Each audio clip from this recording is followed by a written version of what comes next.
కలుగుగాక.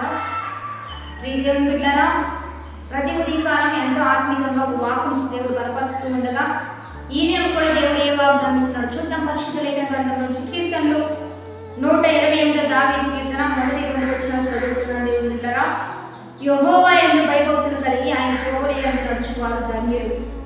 నిశ్చయముగా నీ చేతుల కష్టార్జితలను నీవు అనుభవించేదవు.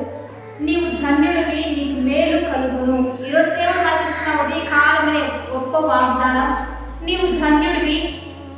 దేవుడు నీకు మేలు కలుగు చేయబోతున్నాడు, మంచి చేయబోతున్నాడు.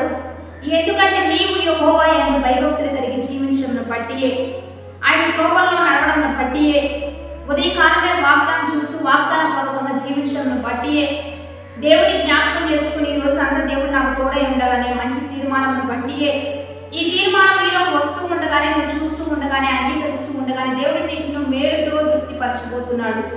ధన్యకరమైన జీవితాన్ని నీకు ఇవ్వబోతున్నాడు. నీకు మేలు చేస్తూ నీవు చేయనిదంతా కూడా సఫలం అయ్యే విధంగా నీ త్రోవలన్నీ కూడా ఆయన సరళం చేస్తూ నిశ్చయంగా నీ చేతుల కష్టార్జితాన్ని నీవు అనుభవించే విధంగా నీ అనుభవంలో దేవుడు ఉంచిపోతున్నాడు. అంటే నీ చేతులను ఆయన ఆశీర్వదించబోతున్నాడు.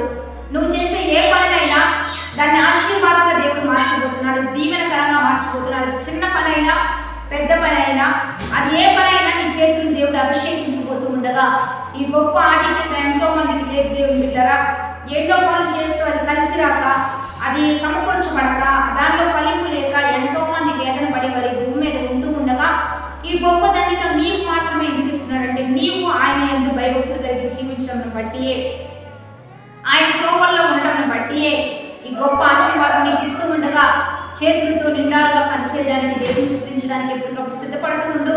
నీ కష్టార్జితం నీ అనుభవంలో ఉంచిపోతున్నాడు. అప్పులు పాలు కాకుండా, హాస్పిటల్ పాలు కాకుండా, పరుల సొమ్ము కాకుండా, చిరిగి సంచిలో వేసినట్లు అవ్వకుండా దానితో దేవుడు నేను తృప్తిపరచబోతున్నాడు. ధన సమృద్ధినిచ్చి నీకు మేలు చేయబోతూ ఉండగా వాగ్దాన్ని బట్టి ప్రార్థన చేద్దాం. పరిశుద్ధ మోహన గొప్ప దేవ, మీరు పంపిస్తున్న బలమైన వాక్కును బట్టి నీకు మహిమ. ఎంతమంది వాగ్దానం చూస్తున్నారో వారిని ధన్యులుగా ఆశీర్వదించండి, మంచి మార్గంలో నడిపించయ్యా. నీ త్రోవల వారికి బయలుపరుస్తూ, బోధిస్తూ, అనుదినము వాటిని నేర్పిస్తూ నడిపించండి. వారు చేయి పనులన్నీ సఫలీకృతం అవ్వాలి.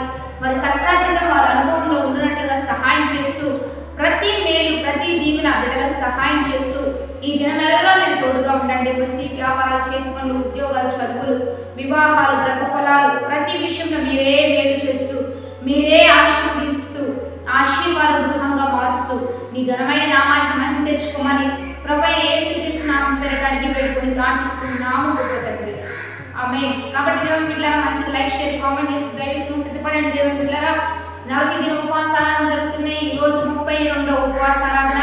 మీరందరూ కలుసుకోవచ్చు. లైవ్ ఇస్తున్నాం. పాస్టర్ శివ చేపేం చర్చ్ అనేటువంటి యూట్యూబ్ ఛానల్ మరి సబ్స్క్రైబ్ చేసుకుంటూ ప్రతిదినం కలుసుకుంటూ దైవిక మేలు పొందాం. చివరి రోజు నవంబర్ 9 విడుదల దినం, అద్భుత దినం, గొప్ప కార్యాలు జరిగించే దినం, సమస్త కీడులను తొలగించే అద్భుతమైన దినంగా ఆ దినాన్ని దేవుడు ఎంపిక చేశాడు, ఏర్పాటు చేశాడు.